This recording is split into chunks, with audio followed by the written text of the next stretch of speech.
Don't let Brian Kemp steal Georgia's gubernatorial election. If we are honest, the early conventional wisdom was Georgia's Democratic gubernatorial candidate Stacey Abrams had zero chance of beating Republican Brian Kemp. She is a progressive black woman running for governor against a conservative white man in a deep red state that Trump won handily in 2016. But the truth is, her campaign was so good, and she is so compelling, that Abrams would almost certainly be governor-elect right now, if the election had been fair. As the final votes are tallied, Kemp enjoys a razor-thin margin, but it is the product of misconduct so brazen and unethical that UN monitors would likely declare a stolen election if the contest were held in another country. That's why, right now, every voter in Georgia should be logging onto the Secretary of State website or calling election protection at 1-866-RVOTE to ensure their votes were counted. Those who cast a provisional ballot should head to their county election office immediately, bringing a ballot receipt and driver's license, ID or proof of citizenship. The deadline is today, Friday, November 9th. The time varies by county. You can learn more at www.govotega.org.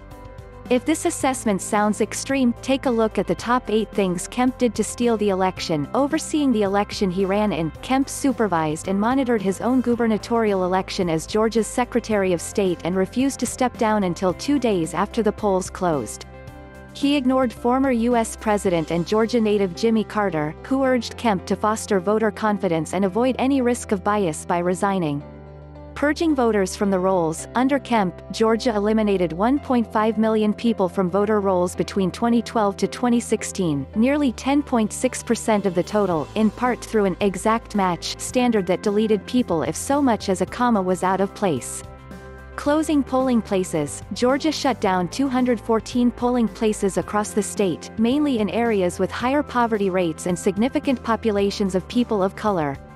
Disenfranchising voters. Between 2013 and 2015, the state cited its exact match protocol and canceled nearly 35,000 voter registration applications. 76% were from applicants who identified as African American, Latino or Asian American, according to a lawsuit against Kemp filed by a coalition of civil rights groups. Sowing voter confusion. Days after the midterm voter registration deadline in Georgia passed, 53,000 voting applications were still pending, the Associated Press reported. An AP analysis found that 70% of the applications were from black Georgians. Creating long lines with too few voting machines, voters, many in areas with significant minority populations, waited an average of 3 hours to cast their votes on November 6, a representative from the nonpartisan organization Verified Voting told Wired. Some voters waited for hours because Kemp's office did not provide power cords for voter machines. Thousands of voters waited at precincts with only 3 voting machines, and now, the Atlanta Journal-Constitution reports Kemp's office had hundreds of unused voting machines sitting in a warehouse. Forcing voters to use provisional ballots, the combination of voter roll purges and strict voter ID laws. Brian Kemp himself was initially turned away from the polls on Tuesday, forced many eligible voters to use provisional paper ballots. Many of these have not yet been counted. Refusing to secure elections, Georgia is one of a handful of states that runs its elections using direct recording electronic machines without keeping a paper trail of votes. Kemp repeatedly ignored warnings and fought legal efforts to force him to secure the vote and create a paper trail, all while accusing Democrats of trying to hack the state's voter registration files. It is hard not to conclude that Kemp is either incompetent at running elections, or thought the only way he could win would be to cheat. Yet despite it all, Stacey Abrams is quite nearly within the range to force a runoff election on December 4. Under Georgia law, a candidate for governor must secure 50% of the vote. If none of the above had occurred, Abrams almost certainly would have won outright or held Kemp under that level. As it is, there may be sufficient votes yet uncounted to force a runoff.